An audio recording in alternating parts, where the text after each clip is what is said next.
The following video possibly contains misinformation, low-quality edits, and shitposting.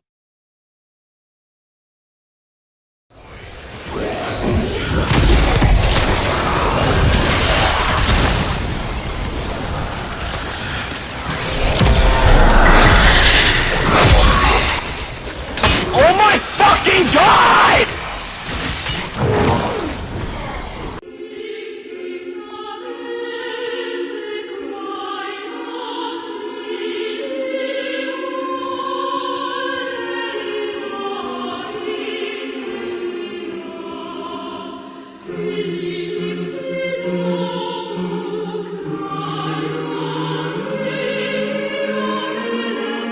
Sevagoth.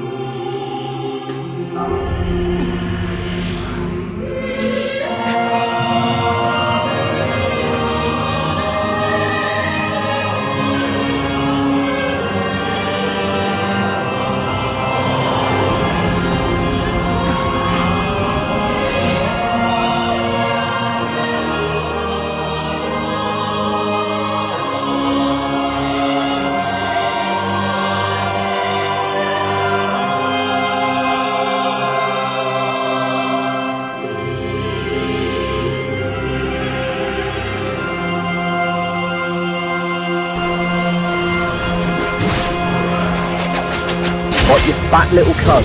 You're boring, don't sound Nigerian at all, so go and fuck yourself. Go and fucking... What the fuck? No!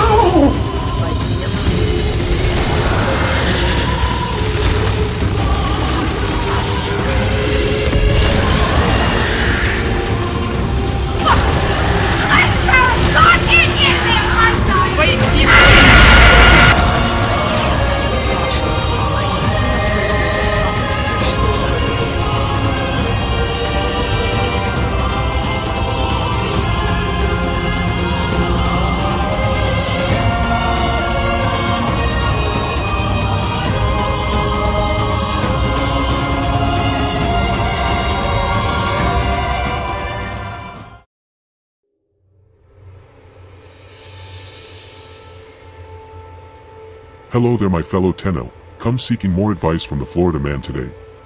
I know that the last guide was a very long time ago, and it's been 3 weeks since the augment Shadow Haze was released. But guess what, life happens. But I am here now and I am very excited to discuss our edgelord Sevagoth. Sevagoth is interesting to me because he went from what I considered to be a mid-warframe to one of the best all with a single mod. And after spending several weeks experimenting with Sevagoth's kit, I feel confident enough to make a relatively decent guide on him, and share my opinions about him. So much like with the previous guide on Limbo, I will discuss how to get Sevagoth first, and then we will move on to the builds that I have conceived. However, there will be spoilers all throughout this guide for Sevagoth's quest and Warframe's main storyline. So if you care about those things, I suggest you click off of this guide until you at least finish the second dream and war within quests. So to start, there are 2 ways to get a hold of Sevagoth. The first is the pussy route and purchasing him from the market for 325 platinum. The second is to go the natural route and unlocking him via his questline. The Call of the Tempestorii questline is the quest required to unlock Sevagoth's main blueprint. However, it should be noted that none of his parts drop from this quest.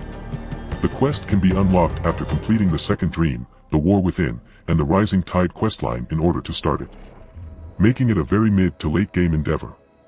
In addition, you must invest within the railjack systems and game mode before starting the quest because the enemies in the railjack segments of this quest are scaled for mid to late game combat. However, once you spend a good 30 minutes on the quest, and an additional 5 to 6 hours farming for one of his components, you can construct Sevagoth and get acquainted with his powers. Do note that I will be skipping over Sevagoth's passive for now until we get to his shadow form. His first power is Reap. Reap allows Sevagoth to send forth his shadow form to attack enemies and inflict them with the Death's Harvest status effect, which increases damage dealt to enemies akin to those of viral stacks. It should be noted that this effect can only be applied once per enemy unless it expires or the enemy dies. You can control the movement of the shadow by aiming, and combined with the augment Shadow Haze makes this power insanely busted. It should be important to note that the range of this power is attached to the shadow itself, and the damage, effect, strength, and range are all affected by mods. Sevagoth's second power is Sao. Sao allows Sevagoth to plant a death seed within enemies that surround him in a large radius, dealing true damage over time as the power decays. The damage of the power diminishes with range and can't be recasted until the enemies are dead or the power expires. This power at first glance is relatively weak but holds a synergistic property with Reap.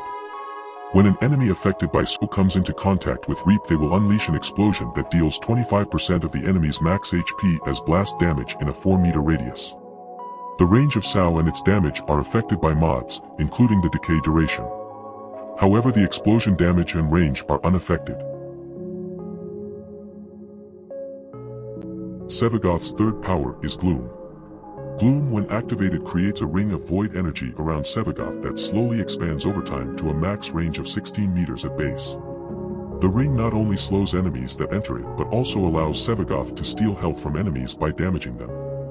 Enemies outside of the ring can also have their health stolen, however allies and the shadow form must be inside of the ring to take advantage of the health siphoning.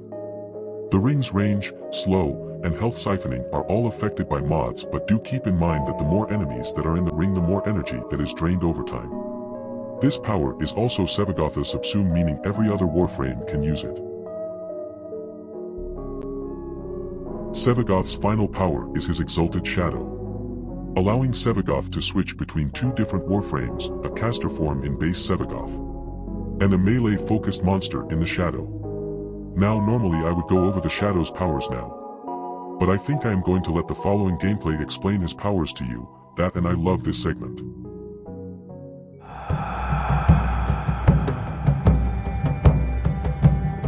So it's into the void, now me girls and me boys, from mother's hands we go. We'll be sailing to the sun till the voyage is done, then we'll be sleeping in the cold below. Sisters below, below, we're going where the winds don't blow. Yes, we're all bound down to the deep, and we'll all be sleeping in the cold below, below, sleeping in the cold below. Our sailing ships for the hard and the quick, we roll our load and go. There's a living to be made, or there's hell to pay when you're sleeping in the cold below. Sisters below, below, we're going where the winds don't blow. Yes, we're all bound down to the deep, and we'll all be sleeping in the cold below, below, sleeping in the cold below.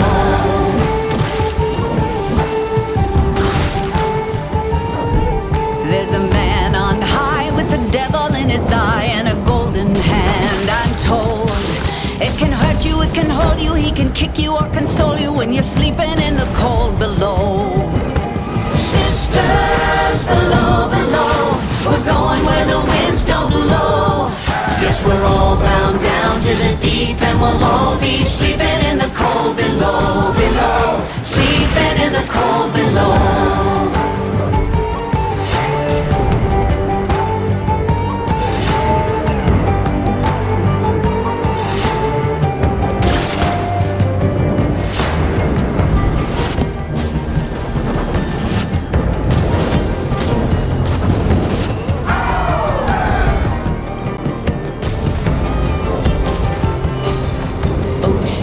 You so wise and true, when it's my time to go, won't you lay me down under granite crowns, and I'll be sleeping in the cold below, below, sleeping in the cold below.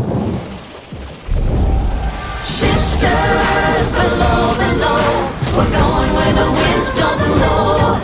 Yes, we're all bound down to the deep, and we'll all be sleeping in the cold. Sisters below, below, we're going where the winds don't blow.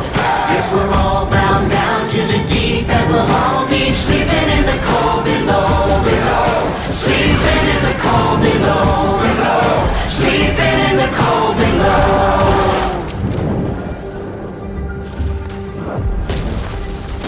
Today we sail on the solar rail, for there's much we just don't know. So farewell with a kiss, then it's fast for the mist. till we're all sleeping in the cold below.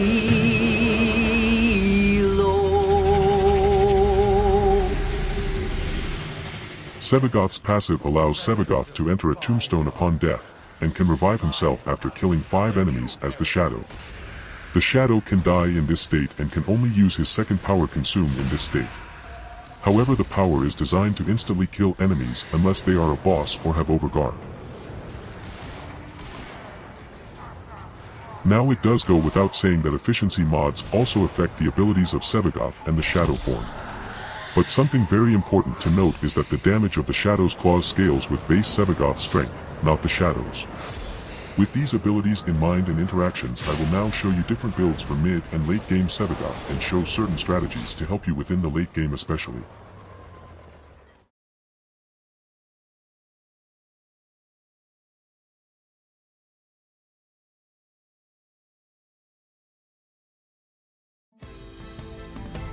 So as stated before, Sevagoth is a warframe that you are expected to acquire in mid-game. As such, the following builds for mid-game have mods that you should already have, however I will show a version with and without arcanes, for arcanes are relatively difficult to get. In addition, there will be a version with and without the augment Shadow Haze, so you can see how different the performance is without this augment.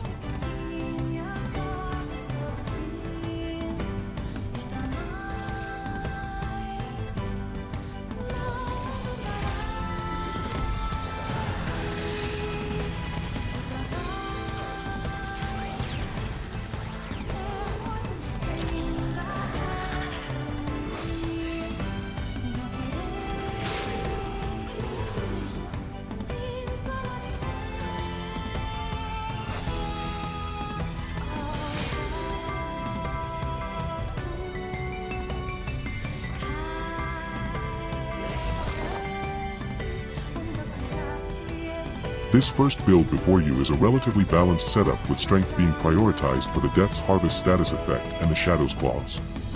This in turn gives Sevagoth a high damage increase as well as a stronger slow on Gloom, including a higher life steal on Sevagoth's attacks. However, in turn armor is very low and makes survivability in higher levels more difficult even with Gloom. This build can't even deal with Sisters of Parvos or Liches as you saw much earlier. As such, this is more suited for casual play or in a squad where aggro can be taken off of you. In addition, the efficiency of this build suffers greatly, for Gloom requires things like Arcane Energize to keep it active. However, when we get to the late game setup, I will show you an easy solution to this. But for now, keep the efficiency problem in the back of your mind as you see these setups.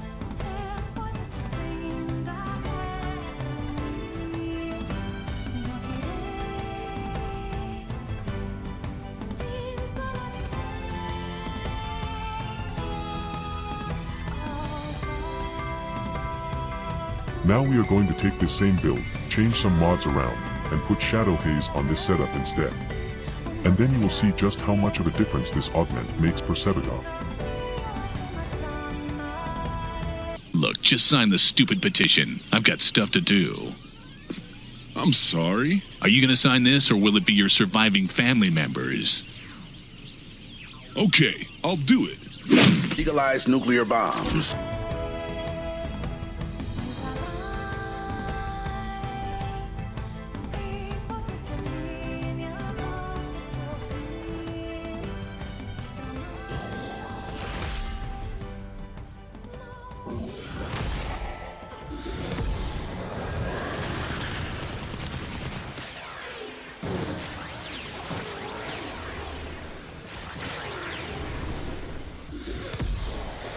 Shadow Haze gives all your attacks on enemies affected by Death's Harvest a flat 50% critical chance that scales with your power strength. Because of this, you can get several weapons that normally are unable to crit the ability to do so, allowing weapons like the Basmu to hit yellow and orange crits very consistently.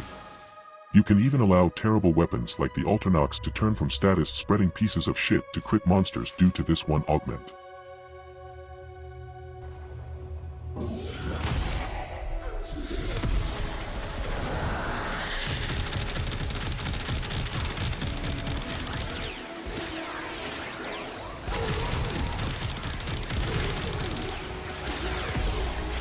Now this is not to say that it turns dog shit weapons into meta staples, but it certainly is an option if you want to go for it.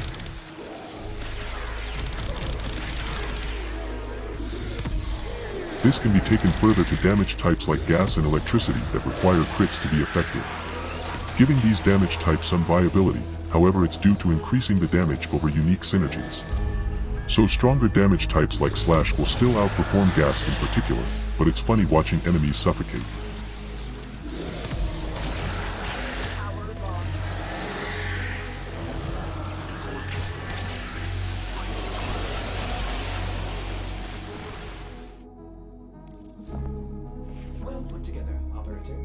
This second build that you see before you is also built for mid-game but makes some improvements for survivability and energy economy through the use of Arcane Energized. You do not need a maxed Energized, in fact a rank 0 will do just fine for levels up to 100 to 200 on normal star chart. With Arcane Blessing being used to boost base HP for longer missions. The Shadow and Shadow's claws also remain unchanged for the damage, and survivability of the Shadow is good enough for now until you can utilize the Umbral mods.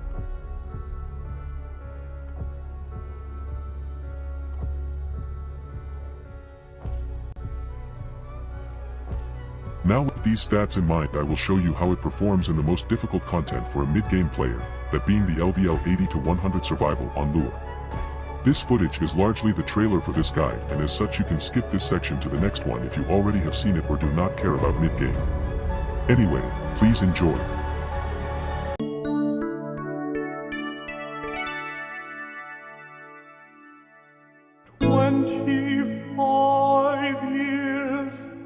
And my life is Nice.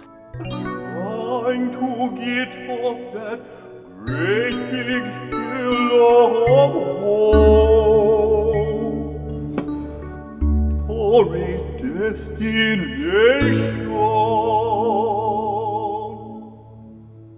And I realized quickly when I knew I should that the world was made up of this brotherhood of man, or whatever that means.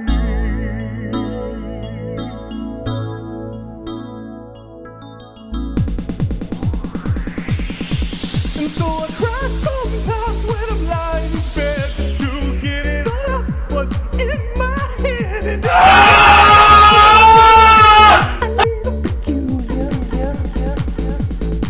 and so I wake in the morning and I step outside and I take a breath and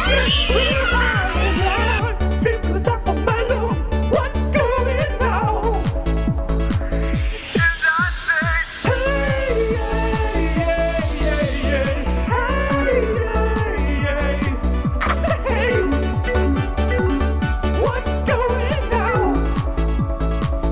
And I say, hey, yeah, yeah, yeah, yeah, hey, yeah, yeah. I say, what's going now? And he tries. Oh my God, do I try? I try all the time in this institution. And he prays. Oh my God, do I pray? Imbecile, you absolute buffoon. Pray to see good things. Forever will shout. And I say, hey, yeah, yeah, yeah, hey, yeah, yeah. I say, what's going on? And I say, don't, yeah, yeah, yeah. Get your ass back here! Just keep it inside. Oh no! Learn how to hide your feelings. What's going on? Yeah! 25 years and my life is still trying to get off that great big hill of hope. for a destination.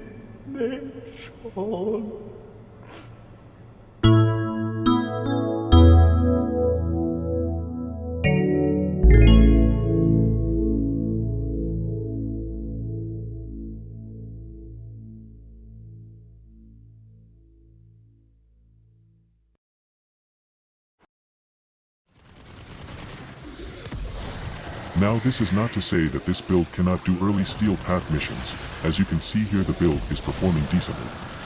But due to Sevagoth's low survivability due to low armor, it makes it hard to go anywhere above level 120 on the steel path. So if you dare, you may use this to ease you into this kind of setting. The relic has been cracked open. Finish your mission to find out what's inside.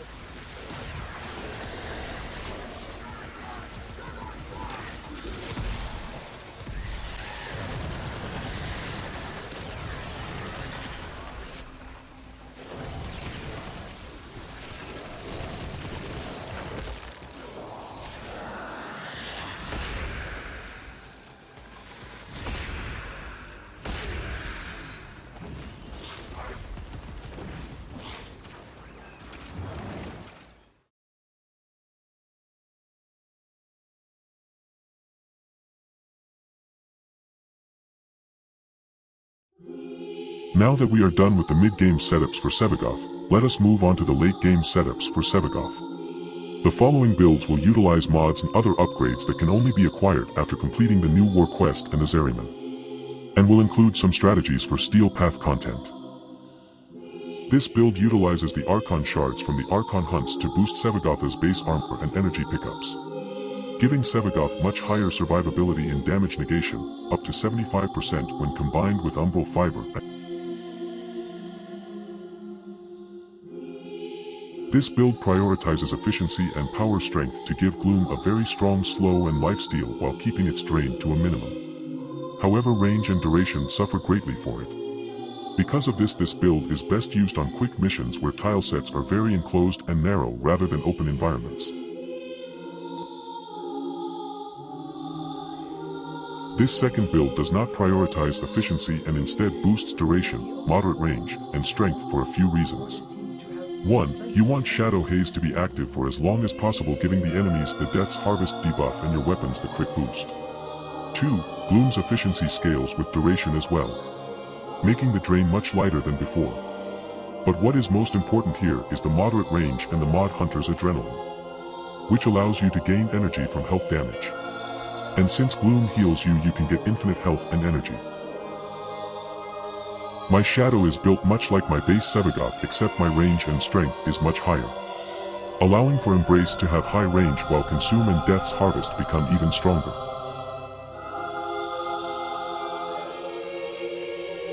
My Shadow's claws are built for increased damage, viral, and crit chance, allowing the heavy attacks to red crit most of the time, and combined with guaranteed slash on heavy attacks, it can allow the Shadow to do things like this.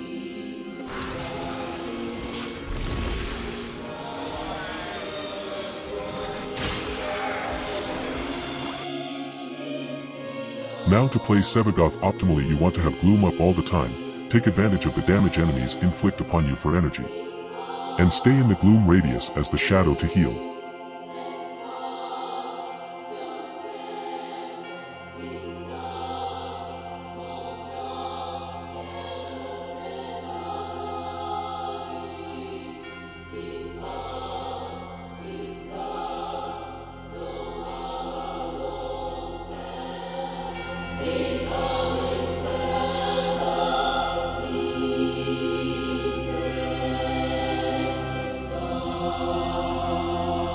But when combined, it creates gameplay like this.